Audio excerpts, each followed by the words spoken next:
materi yang pertama akan disampaikan Pak Disuroki,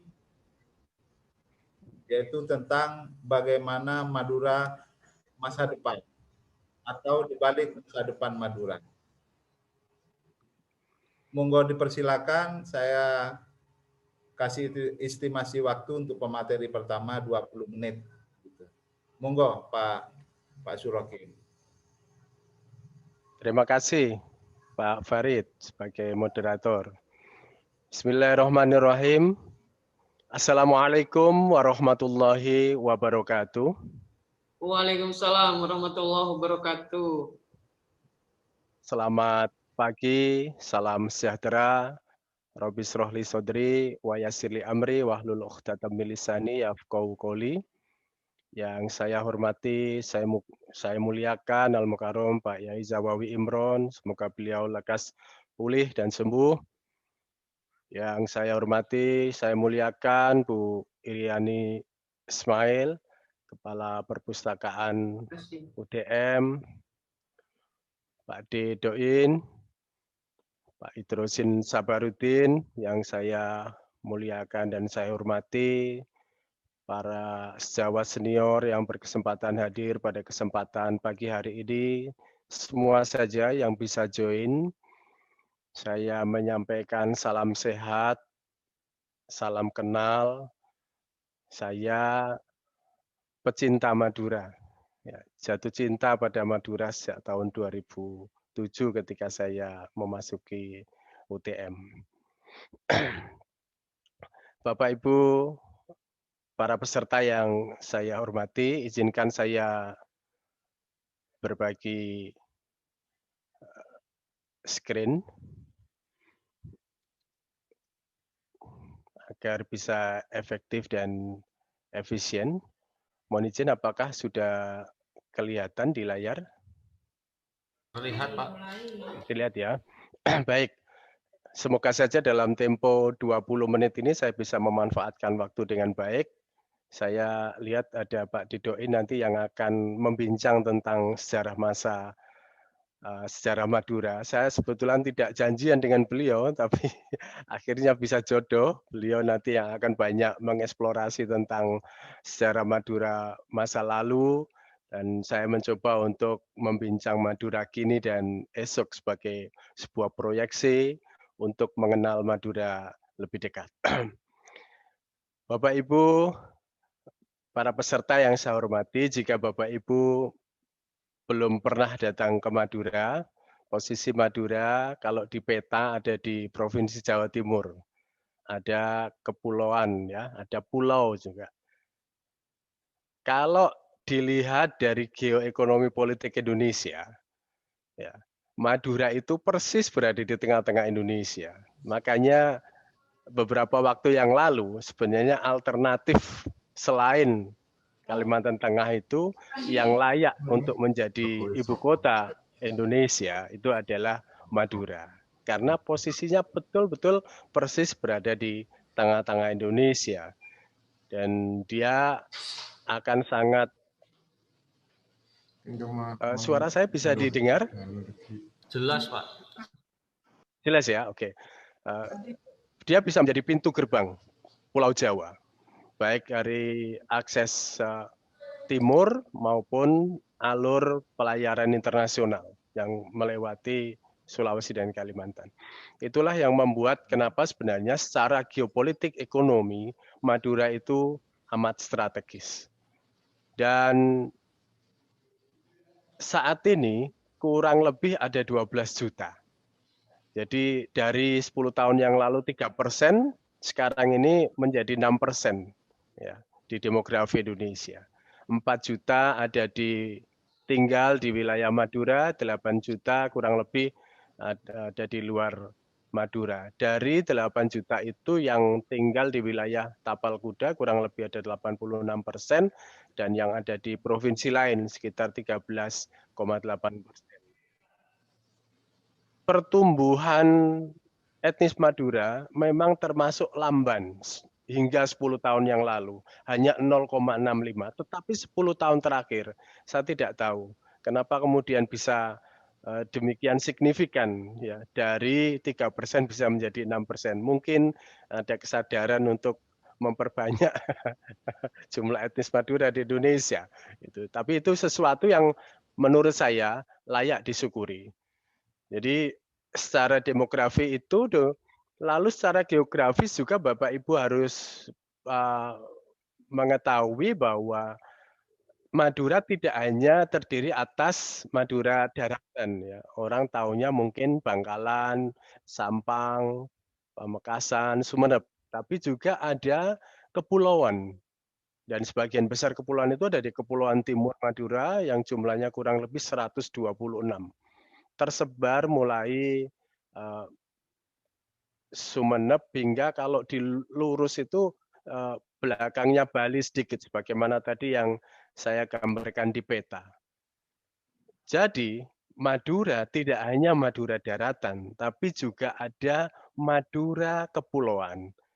Kalau dilihat dari sisi demografis, karena dia berada pada pertemuan Pulau Sulawesi dan Kalimantan, tidak heran kalau etnis yang tinggal di kepulauan itu juga ada dari Mandar, dari Bajo, dari Bugis, sehingga kemudian bisa saya katakan bahwa sebenarnya Madura Raya, apakah itu Madura daratan, kepulauan, dan juga tapal kuda, itu sebenarnya adalah etalase Indonesia. Jadi karena beragam suku dan menurut saya itu juga bagian dari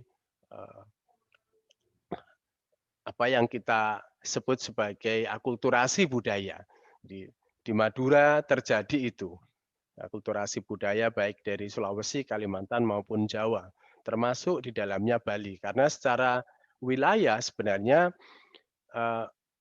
terkoneksi ya secara ekonomi itu dengan Bali, dengan Nusa Tenggara, dengan tapal kuda ya, Probolinggo, Situbondo hingga sampai Pasuruan, Banyuwangi, yang memungkinkan itu terkoneksi dengan Madura Kepulauan. Jadi secara ekonomi terhubung ke situ dan secara religi sangat banyak terhubung dengan Pasuruan ya, yang selama ini menjadi salah satu pusat peradaban Islam di Jawa Timur. Jadi betapa kayanya Madura, barangkali Bapak Ibu, sehingga kalau sekarang ada penerbangan dari Juanda ya ke Bandara Trunojoyo di Sumeneb, menurut saya itu strategis karena sebenarnya ada banyak potensi di Madura Kepulauan yang bagi Bapak Ibu belum pernah datang. Ada yang namanya Gili Labek yang menjadi pusat oksigen dunia di situ. Jadi orang-orangnya bisa berusia cukup panjang. Jadi layak juga kita datang ke sana supaya kita juga bisa berumur panjang karena kita akan dapat asupan oksigen murni katanya ya, yang jauh lebih menyehatkan. Kalau di Surabaya kita itu dapatnya hanya di Rumah Sakit TNI Angkatan Laut ya, kita masuk ke dalam mesin chambers yang diberi tekanan udara murni. Mungkin 300-400 bagian, mungkin 500.000 biayanya. Tapi kalau kita ke Madura Kepulauan, ya, Giliang, Gili Labak itu, dan kita dapat energi gratis di sana. Dan itu sudah diukur secara ilmiah ya, bahwa Madura menyimpan banyak potensi. Belum kepulauan-kepulauan lain yang juga potensi wisata baharinya hari-hari ini sedang dikembangkan. Makanya agak delay ya. Oke, makanya saya sampaikan selamat datang ke Madura Raya. Ada Madura daratan, ada Madura kepulauan, yaitu dalam pikirannya Pak Rektor, Pak Haji Muhammad Syarif, Rektor UTM, itu sebenarnya adalah Madura integralistik. Ya. Pak Rektor UTM pengen sekali Madura itu dipahami dalam kerangka kultur, budaya, semuanya itu jadi satu, menjadi Madura satu, atau seringkali kita diskusikan di UTM sebagai Madura integralistik. Nah, Bapak Ibu sekalian, semua orang tahu bahwa masyarakat Madura itu sangat kuat.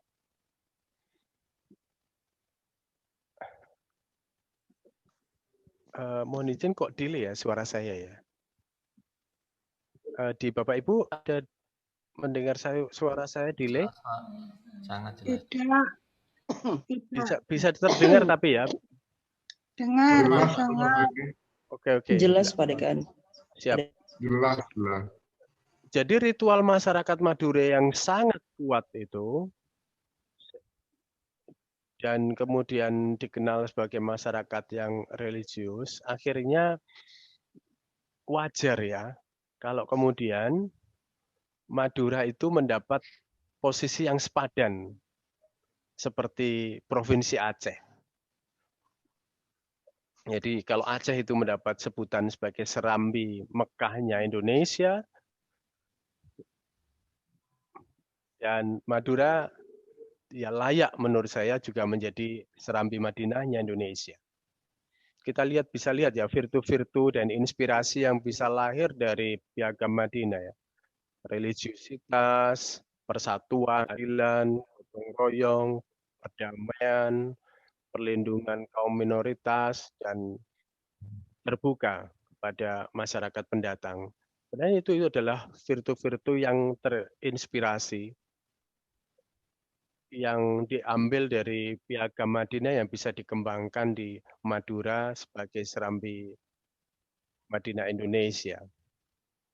Sehingga beberapa tokoh mengatakan sebenarnya ya Madura itu adalah Indonesiawi, Islami, dan Madurawi. Itu menurut saya sangat masuk akal dan relevan, kontekstual. Sehingga Visip UNER kebetulan, Visip UTM kebetulan kami ada di situ, ikhtiar untuk mengikhtiarkan campaign katakan baik tentang Madura. Jadi sebenarnya Madura itu bukan keras, tapi yang lebih tepat adalah tegas. Ya. Dan Madura good people. Kami berkali-kali ingin menyampaikan campaign tentang masyarakat Madura baik untuk menghapus, ya, untuk meminimalisasi, untuk mereduksi. Selama ini stereotype yang agak negatif tentang masyarakat Madura ya, dianggap sebagai masyarakat yang keras. Padahal masyarakat Madura jauh lebih banyak yang baik. Jadi kami juga punya Madura good people. Dan itu kita kembangkan dari waktu-waktu untuk menghapus, untuk mereduksi stereotip itu. Sekedar untuk mengenalkan Madura, mungkin ini tidak ada kaitannya ya, tapi ada juga yang terinspirasi dengan Madura. Walaupun masih konsep, tapi sebenarnya menurut saya Madura telah mengilhami, menginspirasi. Ya. Ada satu kendaraan yang mungkin kelas atas itu mengambil nama Madura ya, terinspirasi dari kerapan sapinya Madura. Kita doakan semoga segera terrealisasi sehingga nanti nama Madura ada di mana-mana. Bapak Ibu kalau kemudian googling juga ada teh yang bagus ya, yang terkenal di Australia itu namanya juga Madura. Ternyata di Madura, di Australia juga ada Madura menjadi nama teh ya. Ya, saya tidak tahu apakah community di sana atau, tapi maksud saya bahwa Madura sebenarnya familiar ya di internasional. Dan itu menurut saya harus menjadi inspirasi dari produk-produk lokal Madura yang selama ini mungkin belum mendunia ya. Ada garam, ada jagung, ada tembakau, ada rempah ya, yang hari-hari ini sedang diperjuangkan oleh Pak Rektor UTM untuk dikenalkan kepada publik. Ya, dari intermezzo saja bahwa Madura sebenarnya sudah dikenal di internasional. Bapak Ibu yang saya hormati, terkait dengan masyarakat, semua orang tahu, sebagaimana tadi yang saya sebut tadi, masyarakat Madura sangat taat pada agamanya, ya boleh dibilang sangat religius tadi. Mungkin karena kondisi ya, kondisi geografis faktualnya agak gersang di beberapa wilayah, itu yang kemudian menempa mereka memiliki ketangguhan, ya. Resiliensinya cukup tinggi. Indikator itu banyak dibaca oleh para ahli. Tidak semua etnis mau melakukan pekerjaan-pekerjaan yang bisa jadi mungkin marginal, ya. Tetapi bagi etnis Madura itu tidak masalah.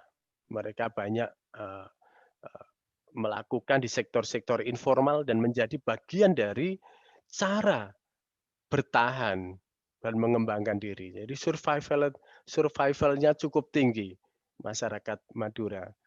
Dan itu yang kemudian membuat fenomena migran Madura itu dari waktu ke waktu memang cukup kuat. Sehingga tadi di data demografi kita bisa lihat, ya, yang ada di luar pulau, yang ada di luar Madura jumlahnya kian besar dan kian banyak. Ya, itu menunjukkan bahwa survivalitas migran Madura cukup tinggi. Di samping itu kita juga semua tahu bahwa masyarakat Madura punya ikatan komunal yang cukup kuat, solidaritasnya cukup kuat, dan menjunjung tinggi tradisi. Maka mungkin juga problematik kalau jika orang Madura tidak boleh berkunjung ke tanah kelahirannya di beberapa event, ya, terutama Idul Adha, ya, itu yang paling banyak masyarakat Madura pulang kampung. Dan orang Madura juga sangat kuat, ya, menjaga kehormatannya itu. Sehingga nanti barangkali ada peristiwa-peristiwa tertentu yang ada kaitannya dengan kekerasan, biasanya terkait dengan hal ini. Ya, mereka sangat menghormati, ya, gurunya, sangat menghormati ulama, kiainya, dan sangat menghormati bapak ibunya sebagai orang tua, bagian dari kehormatan yang disebut tadi. Itulah potret sebenarnya masyarakat Madura yang kalau boleh saya katakan, potensi Madura sesungguhnya sangat relatif lengkap. Sehingga kalau Universitas Trunojoyo mendukung gagasan tentang Provinsi Madura itu sebenarnya sangat relevan dan tidak ahistoris, ya. Karena modalnya itu relatif semua sudah lengkap. Punya bahasa, ya, punya musik, punya huruf, punya tradisi, punya seni, ya, yang menjadi salah satu modal, ya, terbentuknya bangsa itu. Madura itu sudah punya semua, sudah punya lengkap gitu. Secara geopolitik Jawa Timur, semua melihat bahwa Madura selalu penting. Demografisnya meningkat, sejarahnya unik, ya, walaupun kadang-kadang ada hal-hal yang mungkin negatif, ya, terkait dengan pembacaan tentang politik dan lain-lain, tapi itulah kekhasan masyarakat Madura. Bapak Ibu yang saya hormati, saya agak cepat saja bahwa banyak mutiara terpendam di Pulau Madura. Jadi jangan heran kalau banyak SMA di Madura itu juga menang di Olimpiade Sains Internasional. Trunojoyo juga sering menang di kompetisi tingkat dunia. Yang menunjukkan sebenarnya SDM, kapasitas anak-anak siswa di pulau ini juga tidak kalah kompetitifnya. Kadang-kadang kita heran membaca indeks IPM itu kenapa dari 38 kabupaten kota di Jawa Timur itu selalu yang terbawa itu Madura, ya. Sampang, Bangkalan, selalu begitu rankingnya selalu ada di bawah.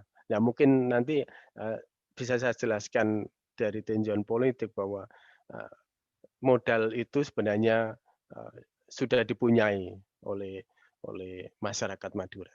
Nah, Bapak Ibu sekalian, yang menarik ketika berbicara masa Madura masa depan itu adalah bagaimana modernisasi masyarakat Madura, karena memang ini tidak terhindarkan. Setiap kawasan pasti punya cita-cita untuk memodernisasi wilayahnya, untuk memajukan wilayahnya, dan itu akan sangat terkait erat dengan ekologi lingkungan, ekologi manusianya. Sehingga ekologi lingkungan dan ekologi manusia Madura itu nanti akan menjadi penentu, ya, dari perkembangan modernisasi plus yang terakhir itu adalah ekologi teknologi, ya. Karena mungkin pendidikan di Madura berkaitan dengan persoalan teknologi inilah yang kemudian nanti perlu menjadi prioritas. Kenapa saya termasuk yang tidak sabar mengandalkan proses perubahan di Madura itu dibebankan kepada pemerintah? Karena selama ini sebagaimana yang sering juga disampaikan oleh Prof. Arief Satria, Rektor IPB, bahwa respon pemerintah terhadap perubahan teknologi selalu kalah, selalu keteteran.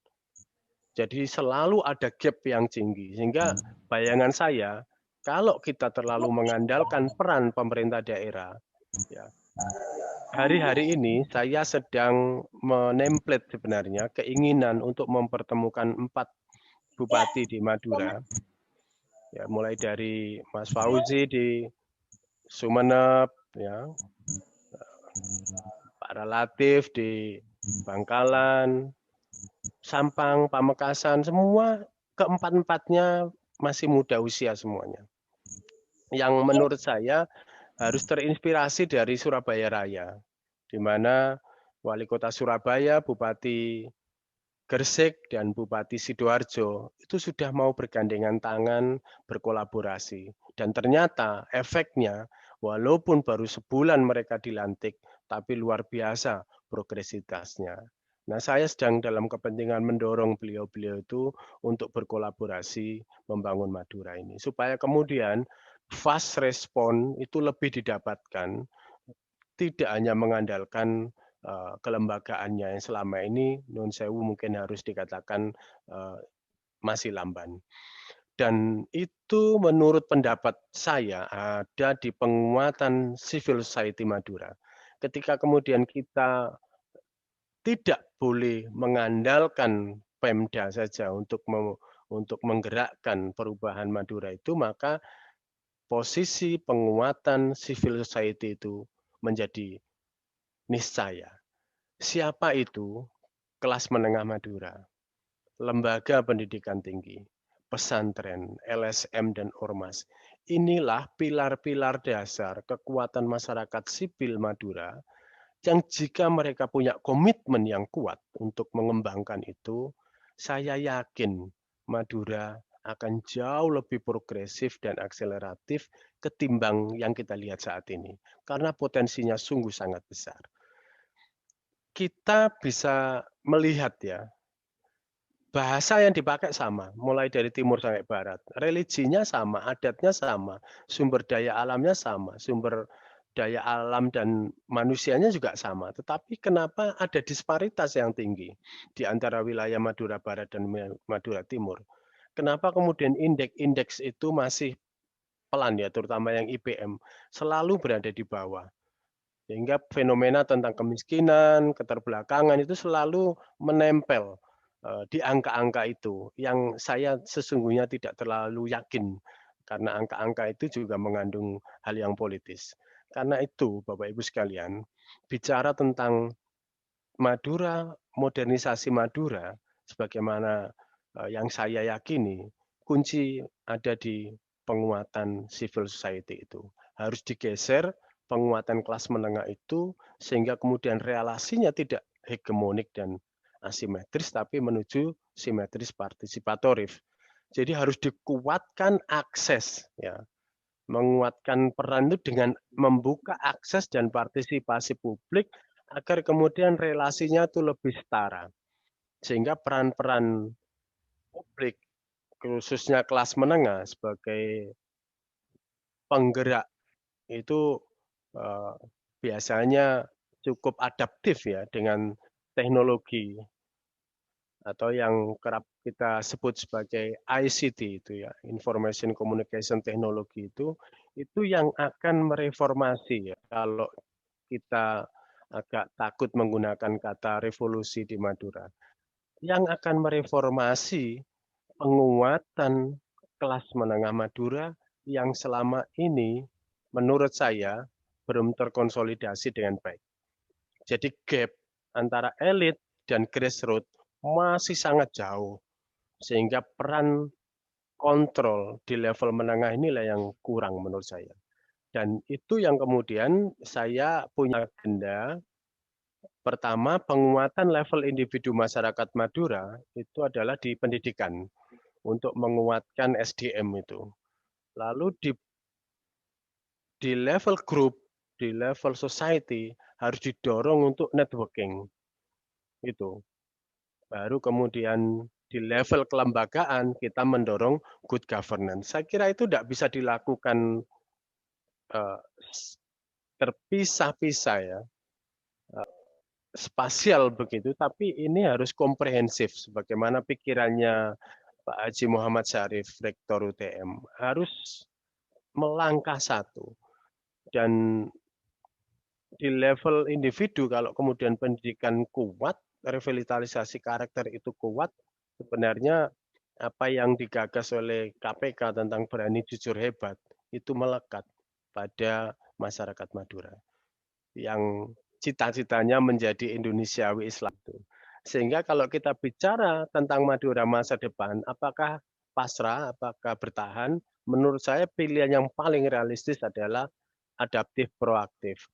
Bagaimana meningkatkan kelas menengah Madura tadi menjadi kelompok-kelompok kritis, kelompok-kelompok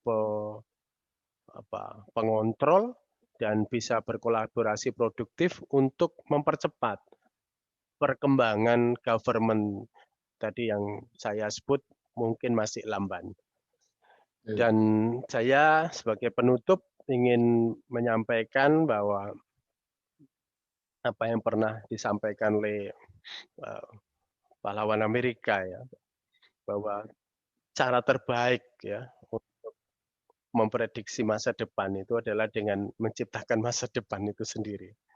Jadi visi UTM kemudian tiada henti untuk melukis Madura, menerbitkan buku-buku itu sebenarnya adalah bagian dari cara untuk meng-create masa depan Madura. Bapak Ibu boleh masuk ke webnya Visip UTM dan membaca buku ini secara gratis karena itu free ya di websitenya Visip UTM. Ada 4 seri, ada penguatan tradisi budaya daya saing, ada revitalisasi peran masyarakat lokal, ada revitalisasi budaya dan pariwisata, dan yang terakhir menerjemahkan pikirannya Pak Haji Muhammad Syarif, Rektor UTM, tentang Madura 1 atau Madura integralistik. Di www.trunojoyo.ac.id. Website itu nanti ada publikasi buku-buku ini. Dan ini yang terakhir, kemarin tentang menerjemahkan pikirannya Pak Rektor, tidak ada jalan lain kecuali kalau Madura ingin maju secara berkelanjutan, ya, berkesinambungan dan progresif, kerjasama kolaborasi menjadi penting. Gimana caranya 4 kepala daerah itu, ya, yang sama-sama muda itu, saya yakin bisa seperti Surabaya Raya, Mas Fauzi, ya, Relatif, Gus Mamak, dan Pamekasan, saya kira bisa dipertemukan untuk kemudian melakukan kolaborasi sebagaimana yang kita lihat di Surabaya Raya. Luar biasa inisiasi Suara Surabaya untuk mempertemukan trimusketir kepala daerah itu. Dan kita punya sama 4 kepala daerah yang seharusnya bisa mendorong Madura jauh lebih progresif dari yang seperti kita lihat saat ini.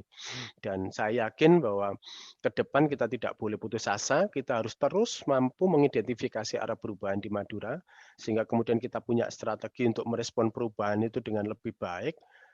Dan yang penting memprediksi arah perubahan itu agar kita, masyarakat Madura itu bisa menyiapkan perubahan itu fungsional terhadap keberadaan masyarakat dan budaya Madura yang saya sebut ya, Madura tidak boleh tercerabut dari masyarakat dan budaya lokalnya, dan kalau kita ingin Madura maju, sebagaimana pengalaman-pengalaman negara Skandinavia, kawasan-kawasan di Eropa pegunungan itu, maka open mind penting, techno mind penting, penguatan karakter juga penting. Jadi Bapak Ibu sekalian, itulah beberapa hal yang ingin saya sharing kepada Bapak Ibu sebagai pengenalan terhadap Madura.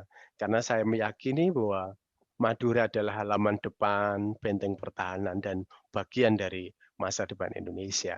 Matur sakalangkong, terima kasih banyak. Allahumma muwafiq ila aqwamit thoriq, ihdinas siratal mustaqim. Assalamualaikum warahmatullahi wabarakatuh.